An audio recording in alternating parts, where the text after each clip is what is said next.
जय मसीह सबको। प्रभु को धन्यवाद करते हैं सुंदर समय के लिए कि प्रभु ने मौका दिया। आज एक और दिन प्रभु के हजूरी में बैठने के लिए फास्टिंग प्रेयर में। पिछले दिनों से हम लोग सीख रहे हैं कि प्रभु फास्टिंग प्रेयर के द्वारा अपने स्वभाव को अपने अंदर हमारे अंदर प्रकट करना चाहता है। उसका स्वभाव जब हमारे अंदर आता है तब भी हम इस फास्टिंग में रहने का फायदा है। अगर उसका स्वभाव में हम नहीं बदल पा रहे हैं, अगर उस फास्टिंग प्रेयर के द्वारा हमारे जीवन के अंदर बदलाव नहीं आ रहा, हमारा स्वभाव चेंज नहीं हुआ है, तो ये फास्टिंग एक रीति रिवाज के लिए रखने की जरूरत नहीं है। तो पिछले हमने 2-3 संडों से सीखा, 2-3 फ्राइडे प्रेयर से हमने यही सीखा है कि प्रभु का जब फास्टिंग रखते हैं, प्रभु ने क्या कहा कि अपना जुआ मेरे ऊपर, मेरा जुआ ले लो और अपना बोझ मेरे ऊपर डाल दो। कि मतलब कि प्रभु यीशु क्या कहना चाहता है कि जब अपन उपवास रखने आ तो परमेश्वर कहता है कि तुम उपवास जब रखो तो फ्री होके रखो। ये ना हो कि तुहाडे अंदर बोझ होवे, तुम उपवास से बैठे जे ध्यान पड़ा बस होवे। जो प्रभु को आउंदे जो कहता है कि नम्र तरीके नाल, नम्र मन नाल अपनी खुशी नूं परमेश्वर अगे रख दो और एक समर्पण नाल प्रभु को आओ, प्रभु तुहानू ब्लैस करे। आज मैं योएल की किताब पढ़ता था, योएल की किताब में लिखा है कि जब तुम उपवास रखो अपने कपड़ों को नहीं परंतु अपने मन को फाड़ कर उसके पास आओ, क्योंकि यहोवा अनुग्रहकारी, विलम्ब से क्रोध करने वाला, दया करने वाला परमेश्वर। पुराने नियम में क्या होता था कि जब वो परमेश्वर की उपस्थिति को दर्शाते थे तो अपने कपड़े फाड़ देते थे कि हम लोगों ने ये गुनाह किए हैं, पाप किए हैं। पर आज परमेश्वर क्या कहता है नए नियम में कि अपने मन को फाड़ कर मेरे पास आओ। जब आप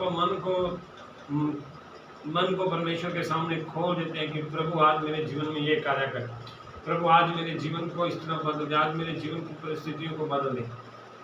याद रखना, एक मनुष्य के सामने मन को खोलोगे तो वो सुनेगा जरूर है, पर हो सकता है याद बाद में आपका मजाक उड़ाए या आपका कुछ मतलब भी उन लोगों को आपके बारे में गलत रास्ता बताए। पर जब परमेश्वर के पास सामने अपने मन को खोलोगे, वो अपनी शांति हमें देगा, वो अपना प्रेम हम पर उड़ेलेगा, वो अपनी करुणा हम पर उड़ेलेगा। हालेलुया। इसलिए आज एक और टॉपिक है प्रभु की दया नाल, परमेश्वर के अनुग्रह के द्वारा जो परमेश्वर मुझे पिछले दिनों में सिखा रहा है, मैं आप लोगों को उसके बारे में बताना चाहता हूँ। मेरे प्रियो, ये ऑनलाइन करने का इसमें कोई मेरा बेनिफिट नहीं है, मेरे को कोई इसमें इंटरेस्ट नहीं है, पर सिर्फ मैं ये चाहता हूँ कि अगर आप लोग सुन रहे हो तो प्रभु की दया से एक कमेंट में ये जरूर बताया करो कि प्रभु का वचन कैसे लगा।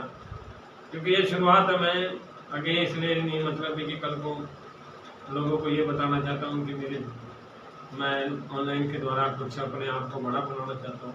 प्रभु का दया से कुछ लोगों के मन था, कुछ लोगों की रिक्वेस्ट था कि हम ये ऑनलाइन के द्वारा वचन को सुने। तो अगर आपको प्रभु का वचन समझ में आता है तो आप कमेंट करके जरूर बताएं। प्रभु आप लोगों को आशीष करें। तो मैं आज आपको जो वचन के द्वारा बताना चाहता हूँ कि आज हमारे जीवन के अंदर ना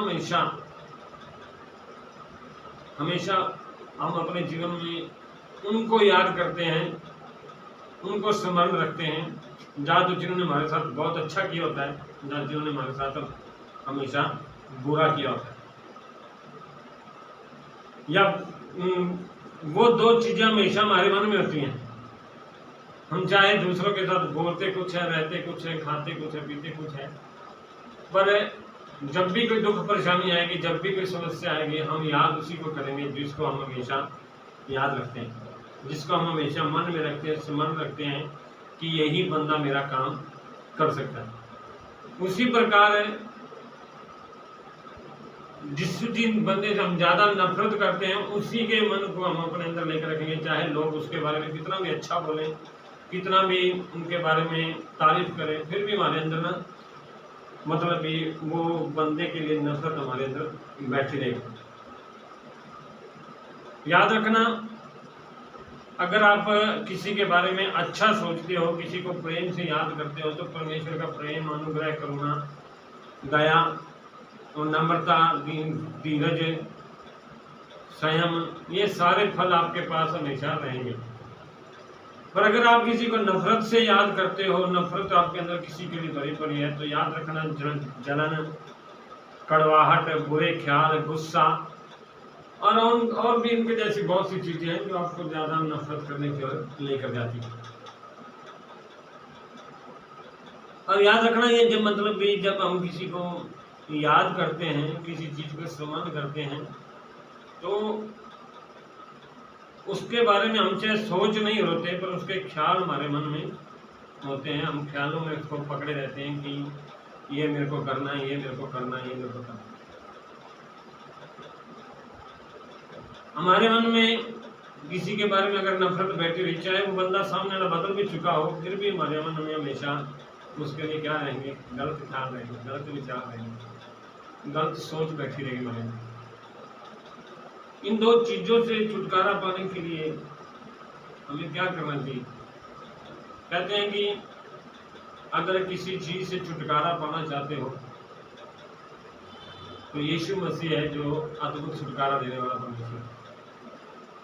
अगर एक चीज को बाहर निकालना चाहते हो तो दूसरी चीज जब अंदर आएगी, दूसरी पहली चीज ऑटोमेटिक बाहर निकल जाएगी। मैं आपको क्या कहना चाहता हूँ मेरे प्रियो कि जब हम लोग अच्छी चीजों को सम्मान करते हैं ना, हर चीज को सम्मान करते हैं। पिछले दिनों में एक भाई का बर्थडे था उसका, तो उस बंदे के अंदर उस बर्थडे को लेकर इतना चाव था, इतनी खुशी थी कि उसको आराधना भी भूल गई, उसको सामने वाला बंदा भी भूल गया। उसको सिर्फ यही था कि जब वो बर्थडे आएगा मैं कुछ करूंगा, मैं कुछ पार्टी करूंगा, मैं कुछ एंजॉयमेंट करूंगा, ये करूंगा, वो करूंगा। वो बंदा उस चीज में इतना मगन था कि वो बंदा परमेश्वर की आराधना करने वाला, वचन पढ़ने वाला, प्रार्थना करने वाला, पर वो उस जन्मदिन के चाव में वो सब चीजों को क्या कर गया, भूल गया। और जिस दिन उसका जन्मदिन आया उसको ऐसी ठेस लगी, वो बंदे के मन में क्या विचार आया, कह रहा है कि जन्मदिन मनाने का कोई फायदा नहीं होता। कई बार हम कुछ चीजों को लेकर हम इतना एक्साइटमेंट हो जाते हैं कि हमारा ध्यान 24 घंटे उसी चीज पर रहता है कि ये होगी तभी हम कुछ करेंगे, ये होगा तभी कुछ करेंगे। पर बाद में हमें जब पता चलता है कि आखिर में उसी चीज से हमें क्या मिलता है, दुख मिलता है, परेशानी मिलती है। तो आज मैं आप लोगों को कहना चाहता हूँ कि मेरे प्रियो, बाइबल बताती है 2 तीमुथियुस, अगर आपको याद ही करना है किसी को, अगर आप किसी की यादों में इतना ही मतलब किसी को इतना ही आप स्मरण करते हो, तो बाइबल बताती है कि इन चीजों से बढ़कर एक चीज है याद करने वाली, जो याद है वो है यीशु मसीह। हालेलुया। अगर यीशु मसीह को हम याद करेंगे, वो हमारे दिल में बैठा होगा, वो हमारे मन में बैठा होगा, हमारी सोचों में बैठा होगा, हमारे विचारों में बैठा होगा, तो गारंटी देता हूँ प्रभु की दया से आप कभी दुखी नहीं होंगे, आप कभी परेशान नहीं होंगे। गीत गाने वाले ने कहा, मेरी सोचों में तू, मेरे ख्वाबों में तू। अगर वो सोच में, वो ख्वाबों में आ जाए ना, तो मेरे प्रियो आप कभी भी परेशान नहीं होंगे। आज मनुष्य दिन प्रतिदिन इतना सोचता है, लास्ट में आके इतना दुखी हो जाता है कि उसे लगता है कि मेरी जिंदगी ही खराब है। और बाइबल बताती है 2 तीमुथियुस 2:8 में एक बहुत सुंदर वचन है याद करने के बारे में। पौलुस तीमुथियुस एक जवान लड़का है, जो जवान लड़के को एक कलीसिया मिल गई, एक सेवकाई मिल गई, जिस सेवकाई में प्रभु ने उसको तैयार किया। उस सेवकाई के द्वारा परमेश्वर ने उसको ब्लेस किया। पहली तीमुथियुस के अंदर उसको पौलुस सब चीजें सिखाता है, पर जब उसको याव कमजोर होने लगता है, मन उसका व्याकुल होने लगता है, परेशान होने लग जाता है, दुनिया के साथ कई बार क्या होता है, कलीसिया नई तैयार होती है, नए लोग मिलते हैं, तो हम उनके साथ इतना उतावले हो जाते हैं कि हमें लगता है यही हमारे सब कुछ है। बाद में पता चलता है कि ये सब कुछ नहीं है, परंतु वो भी एक दिन साथ छोड़ के साइड में हो जाता है। पर तीमुथियुस को जब इतना मन में सवाल उठने लग गए कि मन में वो अकेला रहने लग गया, अपने आप में डर रखने लग गया, तो पौलुस ने तीमुथियुस को दूसरा लेटर भी लिखा, जिसमें एक बात कहता है कि परमेश्वर ने हमें डर की आत्मा नहीं परंतु प्रेम, सामर्थ और संयम की आत्मा दी है। उस सामर्थ, उस प्रेम को अपने अंदर रखने के लिए परमेश्वर ने हमें यहाँ पर नियुक्त किया है, जिस सेवकाई के लिए जिस जगह पर नियुक्त किया है। अगर उस जगह पर हम लोग प्रभु को स्मरण रखेंगे तो प्रभु हमारे जीवन में कार्य करेगा। पौलुस तीमुथियुस को ये हियाव दे रहा है कि जिस जगह पर तू खड़ा है, जिस जगह पर तू रह रहा है, अगर दुनिया की ओर देखेगा तो तू परेशान होगा। इसलिए उसको दूसरा तीमुथियुस जो मैं बताना चाहता हूँ 2:8 में कहता है, यीशु मसीह को स्मरण रख, जो दाऊद के वंश से हुआ और मरे हुए में से जी उठा, और ये मेरे सुसमाचार के अनुसार है। प्रभु का धन्यवाद करते इस वचन के द्वारा मैं आपको क्या कहना चाहता हूं, मैं क्या कहना चाहता हूं कि प्रभु की दया से मेरे प्रियो, प्रभु पौलुस तीमुथियुस को कहता है कि यीशु मसीह को स्मरण रख, तो वो तेरे लिए क्या करेगा। क्यों स्मरण रखना है? क्योंकि वो दाऊद के वंश से हुआ और वही हमारे सुसमाचार का कारण है। मेरे प्रियो, यीशु मसीह पौलुस तीमुथियुस को कह रहा है कि अगर इस परिस्थिति में खड़ा होना है तो किसको स्मरण रखना? यीशु मसीह का। जब यीशु मसीह को हम स्मरण रखेंगे तब हम हर परिस्थिति में खड़े होना भी सीख जाएंगे। हालेलुया।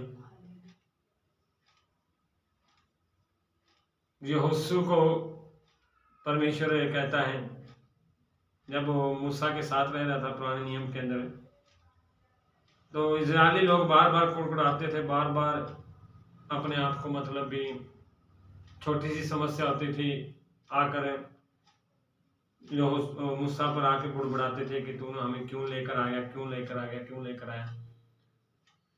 मूसा देखता था, परेशान होता था, हालात बुरे थे मूसा के, वो प्रभु को जाके बोलता था, प्रभु उसका हल करता था। इन बातों को यहोशू सब कुछ देख रहा था। उसको पता था कि अगर कल को मूसा को कुछ होता है तो खड़ा होने के लिए मेरे को आना पड़ेगा।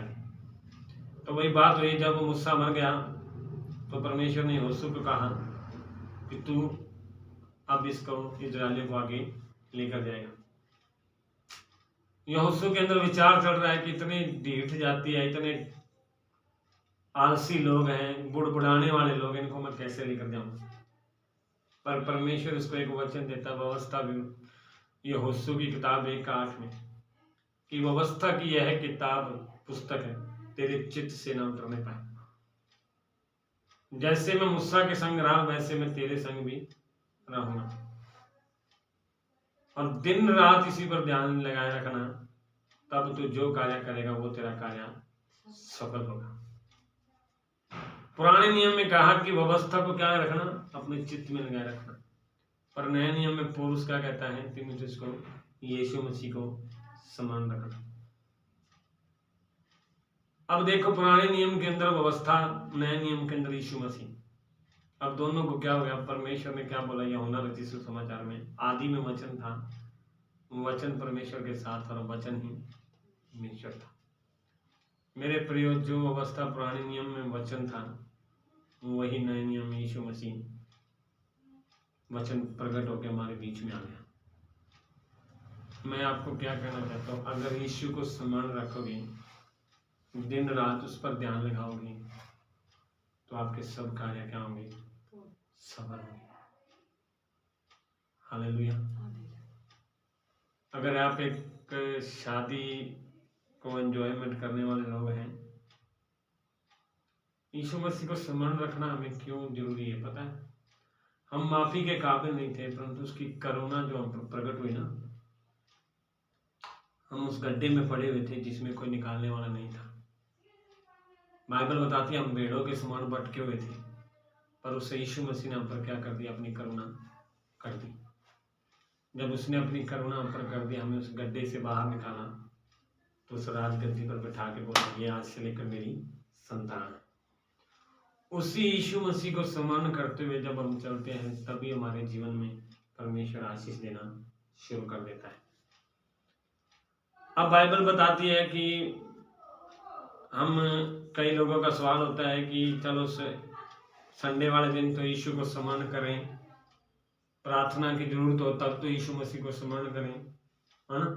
जब क्या नाम लेते हैं, जरूरत कुछ हो तभी तो यीशु मसीह को याद करें, जब घर में कोई समस्या आ जाए तभी तो यीशु मसीह को याद। 24 घंटे कौन याद करता है, कैसे याद कर सकते हैं मेरे प्रियो। जब मैं आपको बताना चाहता हूँ, जैसे एक औरत होती है जिसकी शादी होती है, जब उसकी मंगनी हो जाती है ना, मंगनी हो जाती है, उस दिन से वो, आज के टाइम तो बहुत अलग है, आज के टाइम तो वो मंगनी से पहले ही नंबर चेंज कर लेते हैं और उनका 24 घंटे दिन रात बात होती रहती है। पर पहले समय में क्या होता, जिस दिन मंगनी हो जाती है ना, मंगनी होने के बाद उस औरत का ध्यान कहाँ पर रहता है कि मेरा पति कब आएगा मुझे लेने के लिए, कब आएगा लेने के लिए। वो हर दिन उस तैयारी में रहती है, हर तैयारी में रहती है, चाहे वो कितने भी गलत काम कर रही होती है, चाहे उसकी कितने के साथ फ्रेंडशिप होती है, वो कितने भी पाप कर रहती है, पर वो हर पापों को छोड़ने के लिए तैयार हो जाती है। क्यों हो जाती है? क्योंकि उसको पता है कि मेरा पति एक दिन मेरे को लेने आने वाला है। उसको हर दिन पता होता है, चाहे पड़ोसी, उसके रिश्तेदार चाहे कितने भी नाराज हो रहे हो, चाहे कितने भी लोग उससे बात ना भी करते हो, फिर भी उसका ध्यान कहाँ पर रहता है, अपने पति की ओर रहता है। जिस दिन उसको डेट का पता चल जाता है कि इस तारीख को मेरा पति आने वाला है, उस दिन की वेट करते करते वो हर एक काम करने के लिए, चाहे जिसकी शादी होती है, चाहे पूरे परिवार को पता हो ना हो, पर जिसकी शादी होती है उसको सारा पता होता है कि मेरे को क्या करना है। और सबसे बड़ी बात क्या है, जिस दिन बारात आती है ना, बारात आती है, चाहे घर वालों को किसी को आवाज सुनाई ना दे, पर उस लड़की के कानों में सबसे पहले आवाज आती है। वो बारात वाली लड़की पहले बता देती है कि बारात आ गई है, बाहर देखो। हालेलुया। यीशु मसीह को सम्मान करें ना उसी औरत की तरह। हम चाहे दुनिया की कितनी भी ताकतें हमें रोकने वाली हों, दुनिया में हम कहाँ पर भी रहते हो, किसी भी माहौल में बैठे हो, हमारी जब आंखें उसकी ओर लगी रहेंगी ना, कोई भी ताकत हमें उससे मिलने से रोक नहीं सकती। और बाइबल बताती है ना कि अंत के दिनों में वही लोग उठाए जाएंगे सबसे पहले जो उसकी तुरी की आवाज सुनेंगे। मेरे प्रिय, जो लोग उसकी आवाज सुनना चाहते हैं ना, उस दुल्हन की तरह अपनी आंखें उसकी ओर लगाना, उसी को सम्मान करो, तब आप उसकी तुरी की आवाज सुन पाओगे।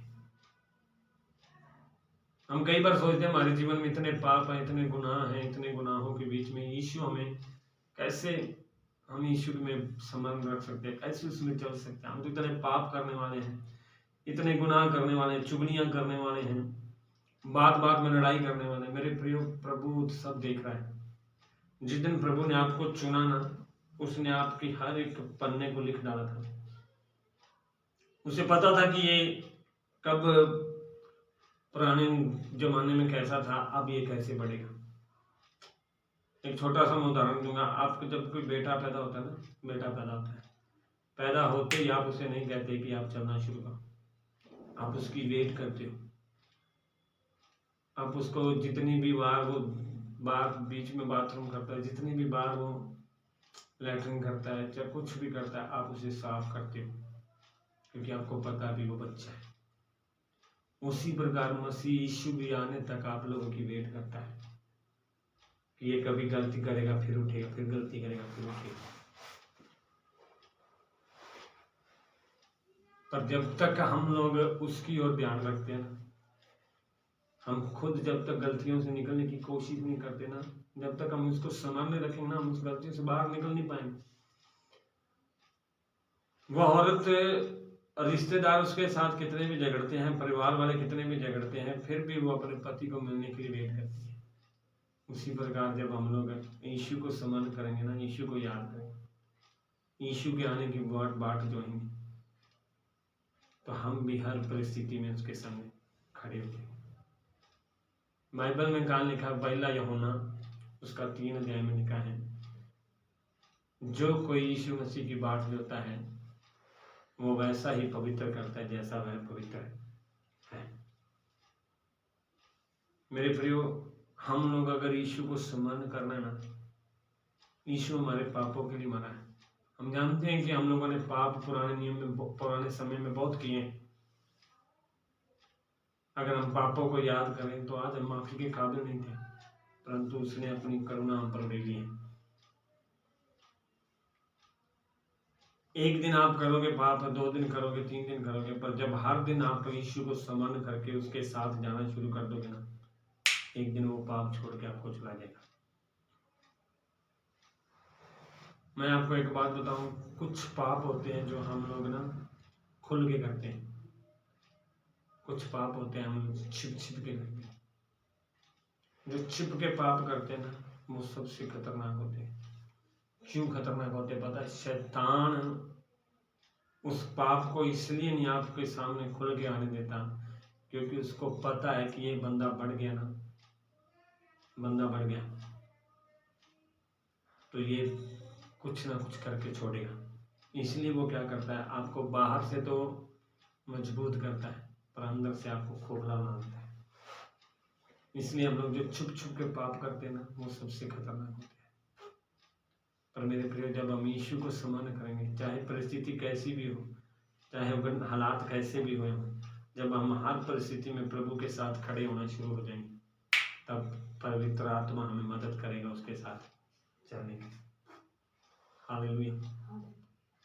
मेरे प्रिय, एक सवाल फिर खड़ा होता है, एक औरत को तो पता होता है कि इस तारीख को यीशु आने वाला है, तभी वो तैयारी करती है।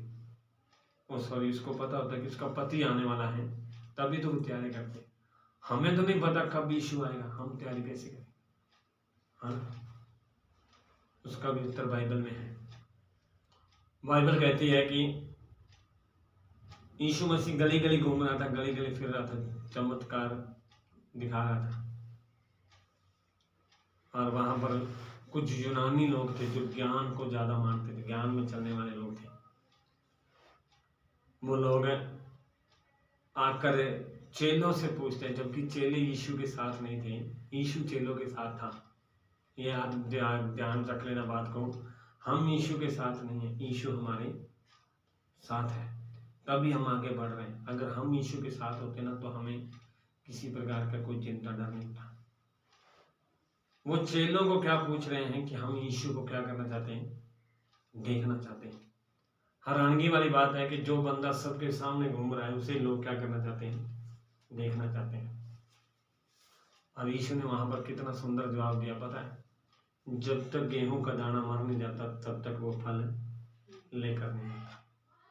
पता यीशु क्या कहना चाहता था? मेरे प्रियो, मैं तुम सबके सामने घूम रहा हूं, फिर भी तुम अपने ज्ञान की वजह से मुझे देख नहीं पा रहे, इसलिए पहले क्या करना पड़ेगा, तुम्हें अपनी देह में मरना पड़ेगा। मरने का मतलब क्या है कि जब हम शरीर की लालसाओं को खत्म कर देते हैं ना, तब हम यीशु को देखना शुरू कर देते हैं। एक सिंपल बात बताऊं मैं,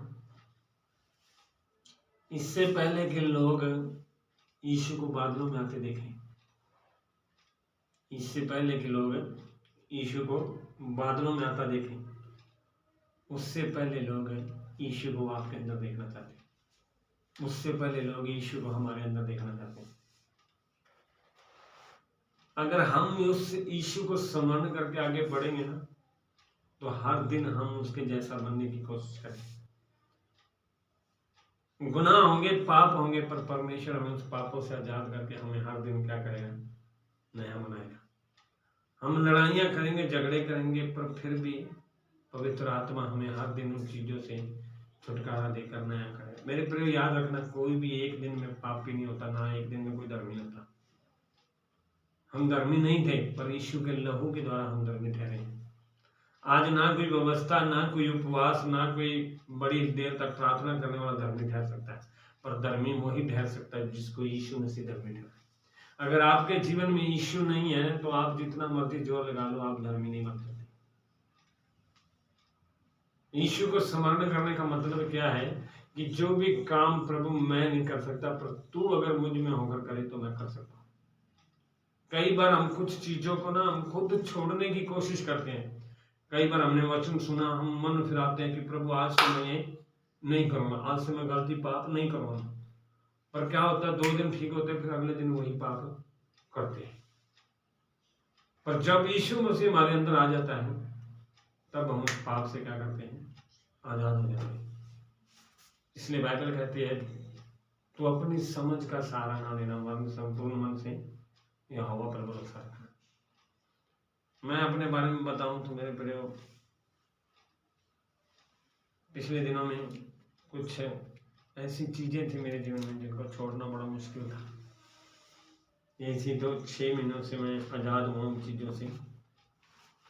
सुन के आप लोगों को भी एक झटका लगेगा क्या कि वेब सीरीज होती है ना, जो वेब सीरीज छोटे छोटे क्या नाम लेते, छोटे छोटे सीन होते हैं, जो वीडियो होती है, जो गलत वीडियो होती है, उसको बाहर निकालने के लिए मैं बड़ी कोशिश किया। मैंने अपनी बुद्धि को बड़ा इस्तेमाल किया। क्या करता था मैं कि उपवास भी रखता था। जिस दिन उपवास रखा उस दिन ठीक हो गया, पर तीसरे दिन उपवास रखने के बाद फिर उसी काम में फंस गया। फिर उसके बाद क्या करता था कि मैं 40 दिन भी मैंने उपवास रखा कि प्रभु इस चीज से मेरे को बाहर निकाल, पर प्रभु ने उस चीज से 40 दिन में भी बाहर निकाला। 40 दिन में ठीक ठाक रहा, पर क्या 41वें दिन 42वें दिन फिर मैं उसमें फंस गया। सवेरे प्रार्थना करता था, शाम को प्रार्थना करता था, प्रभु मैं इस चीज से बाहर निकलना चाहता हूँ, बाहर निकलना। मैंने क्या किया कि जिस चीज को मैं देखता था वीडियो को, फेसबुक भी मैंने बंद कर दिया, मोबाइल चलाना भी बंद कर दिया कि मैं इस चीज से बाहर निकलूंगा, पर मेरे प्रयोग मैं नहीं बाहर निकल पाया। पर एक दिन मैंने वचन को पढ़ा कि जो काम व्यवस्था नहीं कर सकी वो काम किसने कर दिया, प्रभु यीशु मसीह ने कर दिया। उस दिन मेरे को समझ में आया। उस दिन मैंने बोला प्रभु अब मैं थक चुका हूं, मैं हार चुका हूं, मेरे से नहीं हो सकता, अब तू मेरे अंदर होके काम कर। जब उसने मेरे अंदर होके काम किया मैं उस चीज से बाहर। आज 6 महीने हो गए, मैं उस चीज से पूर्ण प्रभु ने छुटकारा दिया। मैं धन्यवाद। मेरे प्रिय, मैं क्या कहना चाहता हूँ, अगर यीशु मसीह को हम लोग सम्मान करेंगे, उसको हम याद करेंगे, तो वो हमारे जीवन में कार्य करेगा। अगर हम सोचे कि अपनी बुद्धि से हम चल रहे हैं, हम अपनी समझ से चल रहे हैं, ये काम हो जाएगा, वो काम हो जाएगा, तो वो प्रयोग कर रहे हो परंतु वो साथ नहीं है ना, तो आपका करना क्या है, व्यर्थ है। इसलिए पौलुस तीमुथियुस को क्या कहता है, यीशु मसीह को स्मरण रख। जब आप यीशु को स्मरण रखोगे, हर परिस्थिति में उसको याद रखोगे, तो वह हर घड़ी आपके साथ खड़ा होने के लिए भी तैयार हो जाएगा। आज कई लोग क्या करते हैं कि यीशु को कब स्मरण करते हैं, जब उनकी परिस्थितियां कमजोर होती हैं, जब उनको संडे आराधना में आना होता है। पूरा 6 दिन पूरे पाप गुनाह में डूबते हैं और 7वें दिन आके प्रभु कहते हैं कि मेरे गुनाहों को माफ कर। प्रभु माफ कर देता है, पर मेरे प्रिय जो 6 दिन गुनाह आप करते आ रहे हो, उनसे आपको कौन बाहर निकालेगा। इसलिए मैं आज आपको क्या कहना चाहता हूँ, यीशु मसीह को स्मरण रखोगे ना, तो वो आपके जीवन में भी आशीष देना शुरू करते हैं। हम अगर किसी चीज को, जैसे अभी इन दिनों में क्रिसमस आने वाला है, क्रिसमस आने वाला है, तो कई लोगों का ध्यान अभी भी शुरुआत से लेकर क्या होगा, क्रिसमस आने वाला, क्रिसमस आने वाला, क्रिसमस आने वाला। जो भी कोई काम करेगा, पैसे कैसे आएंगे, रहना कैसे होगा, खाना पीना, ध्यान उसी वक्त रहेगा हमारा। उसी तरह अगर हमारा ध्यान अगर प्रभु यीशु पर हो जाएगी, प्रभु यीशु, बाइबल में एक प्रभु के दास ने कहा कि तुम ऐसा जीवन जियो कि जैसे यीशु मसीह कल आया, आज क्रूस पर चढ़ाया गया और कल आने वाला है। ये ऐसा जीवन जियो कि आपके दिमाग के अंदर है, दुनिया में कोई चीज हो ना हो, पर यीशु आपके अंदर होगा। जब यीशु मसीह आपके अंदर होगा तो आपके अंदर वो आशीषें आने शुरू हो जाएंगी जो आप चाहते हैं। मैं एक छोटी सी बात बता के खत्म करना चाहता हूँ। बाइबल के अंदर है मेरे प्रियो, परमेश्वर ने अब्राहम को शुरू से ब्लेसिंग दे दी थी, शुरू से ही, कि जो तुझे आशीष करेगा मैं उसे आशीष करूंगा, जो तुझे श्राप करेगा मैं उसे श्राप करूंगा। शुरू से ही उसके हाथ में ब्लेसिंग दे दी थी, पर वो दुनियावी रीत चलने के बाद तक उन आशीषों को समझ नहीं पाया। हालेलुया। जो दुनिया की सारी आशीषें परमेश्वर ने उसको दे दी थी शुरुआत में ही। जिस दिन उसको बुलाया उसको बोला कि आज से लेकर तेरी आशीषें ये हैं, पर उस बंदे ने 25 साल 26 साल क्यों लगा दिए? कारण क्या था? उसके अंदर कुछ ऐसी बातें थी जिसकी वजह से वो उन आशीषों को समझ नहीं पाया, उन आशीषों को स्मरण नहीं कर पाया, जिसकी वजह से आज भी कई मसीह लोग प्रभु यीशु मसीह ने ब्लेस कर रहा। बाइबल में लिखा है सारी आशीषें आपकी हैं, पर आज भी कई लोग उन परिस्थितियों में गिरने की वजह से उन आशीषों से दूर। इसलिए मेरे प्रियो, मैं आज कहना चाहता हूँ प्रभु की आशीषें आपके पास है। अगर उसको स्मरण करोगे तो वो आशीषें आपके साथ हैं, बनी रहेंगी। अगर आप दुनियावी चीज़ों में रहोगे, प्रभु से कल को सवाल पूछोगे कि प्रभु मैंने तो तेरे पास आया, तूने मेरे को दिया, प्रभु कहेगा मैंने तो तेरे को सब कुछ दिया, सब तुमने लिया ही। इसलिए अपने आप को परमेश्वर के सामने रखें, उसको स्मरण रखें और उसी के संग चलें। परमेश्वर आपको बहुत आशीष करे। हालेलुया। परमेश्वर इस वचन के द्वारा आप लोगों को आशीष करें। आइए हम प्रार्थना करें। स्वर्गीय पिता, धन्यवाद करते हैं आपके प्रेम के लिए, उपस्थिति के लिए, खासकर इस संगति के लिए धन्यवाद। सुने वचन के द्वारा हम अपने आप को एक बार और तेरे हाथ में समर्पित करते हैं। पवित्र आत्मा, जितने लोगों ने वचन को सुना, आपका वचन उनके हृदय में 100 गुना प्रतिफल लेकर आए, कि हर परिस्थिति में, हर घड़ी में वो तुझे स्मरण करें, ताकि जो आशीषें आपने उनके लिए रखी हैं वो उन्हें पिता मिलने पाए। आप अपना अनुग्रह कर दे, अपनी आत्मा उनको बढ़ें दे पिता, भिक्षा नादा में शेखने दे रहे लाराबा, कि वो हर परिस्थिति में तुझे महिमा देने पाए। आपका वचन उनके हृदय में 100 गुना प्रतिफल लेकर आए। ऐसा करने के लिए धन्यवाद, प्रार्थना सुनने के लिए धन्यवाद। यीशु मसीह के नाम से आमीन। प्रभु आशीष करें।